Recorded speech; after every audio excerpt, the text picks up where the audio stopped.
What's going on, guys? Gino here from Modern Accessory Review, and in today's video we are talking about the Magic Keyboard from Apple.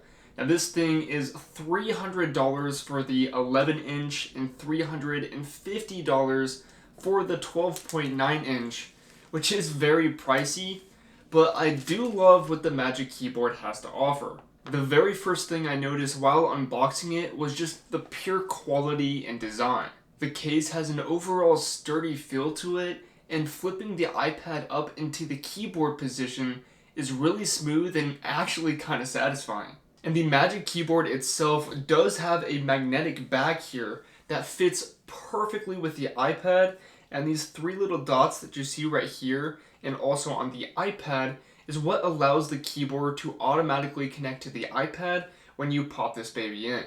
So as you can see here, you pop it in, and then you're already good to go. And I love how this design is because you can even adjust the screen however you want, and it's just a really useful design.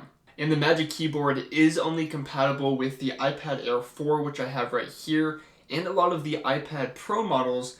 And I'm actually really glad that Apple made it compatible with the iPad Air 4 because it's a cheaper option for people that still want to use their iPad as a laptop and want the Magic Keyboard features. And one of the coolest things about the Magic Keyboard is its keyboard and trackpad, which I guess it kind of should be because that's its main use. The keyboard itself does have backlit keys which you can adjust in the settings depending on how bright you want to make it. And we also have the scissor switch mechanism built into the keys similar to the MacBook Pros and I believe also the new MacBook Airs. And it's just a really good typing experience. And the trackpad has multi-touch gestures which I use religiously on this thing and my MacBook Pro. And pretty much what it allows you to do is use two fingers to swipe through different apps or scroll down through different web pages, or use three fingers to go back to your home screen, and all kinds of different things. And this really makes the user experience a lot better. And I'm telling you guys, after using my MacBook Pro, the 16-inch, for probably a little over a year now, if not around a year, and these multi-touch gestures are insane and they work really, really well, and I use them like crazy. And I personally have the iPad Air, as you can see here, and typing on the Magic Keyboard feels really nice and easy to use. Now, compared to my 16-inch MacBook Pro, it's not quite the same typing experience because the keys on my MacBook Pro are just so much more spread out, versus on the Magic Keyboard, they are a little closer together. Now, keep in mind that this does depend on the size of the Magic Keyboard that you have and the size of the iPad that you have. So if you have the iPad Air 4th generation, you're going to have the smaller case because there's no larger iPad Air, and the keys are going to be a little closer together, and it's kind of easier to tap your fingers on the bottom of the iPad while you're typing, and it'll take some time to get used to. Now, if you are considering about getting an iPad and you think that might be an issue, then you can go with one of the larger iPad Pro models, the 12.9-inch, and the keys on the Magic Keyboard will be spread out a little bit more, and you'll just have a little bit more space with the Magic Keyboard and the larger iPad. But that being said, it will cost more money, and it's really not that bad. It just takes a little bit of time to get used to, and then you're all good. Like, it's definitely doable.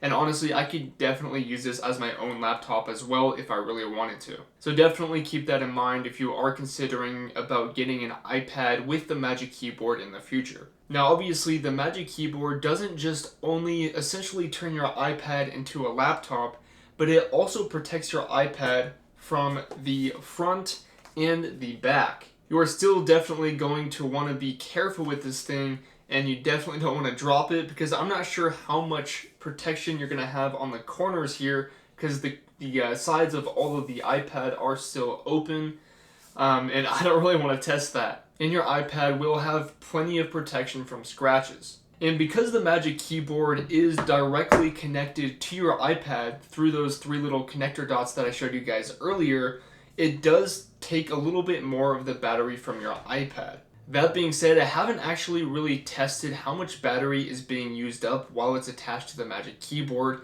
but when it is time to charge, we have a little USB-C connector right here, which is really nice because you still have the port right here on the right side of the iPad open if you're a photographer or if you are a content creator. It's really useful because you have that additional port opened up while at the same time you could be charging your iPad. And one thing I've found that I actually really enjoy about the Magic Keyboard is that little circular cursor on the screen.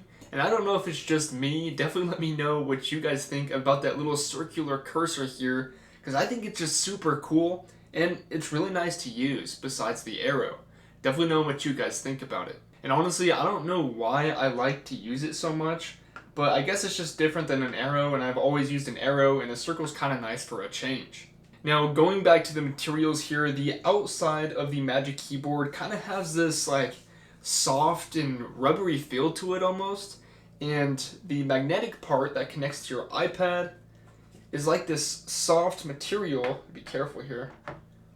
Is this really soft, like, I don't want to say fuzzy, but it's like super soft, and honestly I have no idea what this material is, but it feels like Apple. That being said, I guess the materials probably should be really nice and they should feel like Apple if it's $300 to $350 for the Magic Keyboard. Plus, keep in mind that the cost of the Magic Keyboard plus the cost of your iPad is probably the same as just going with a MacBook Air brand new or even a MacBook Pro depending on the iPad that you get.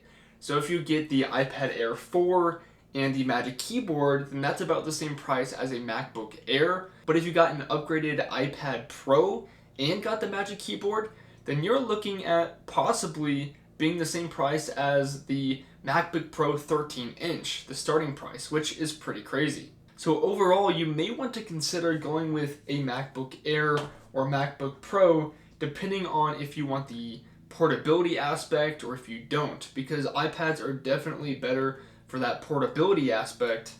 But of course, the MacBook Air and the MacBook Pro will have some other things that they are better at versus the iPad. So who do I think the Magic Keyboard is actually for?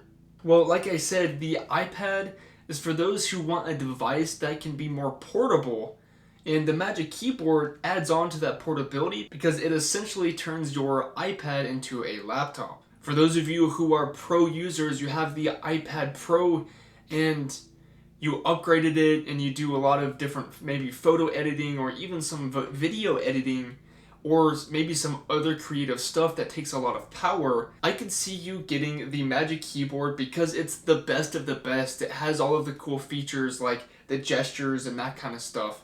But if you don't need the best of the best, like if you have an iPad Air 4, sure, you can still go with the Magic Keyboard and it's really awesome. I'm not saying it's not cool here.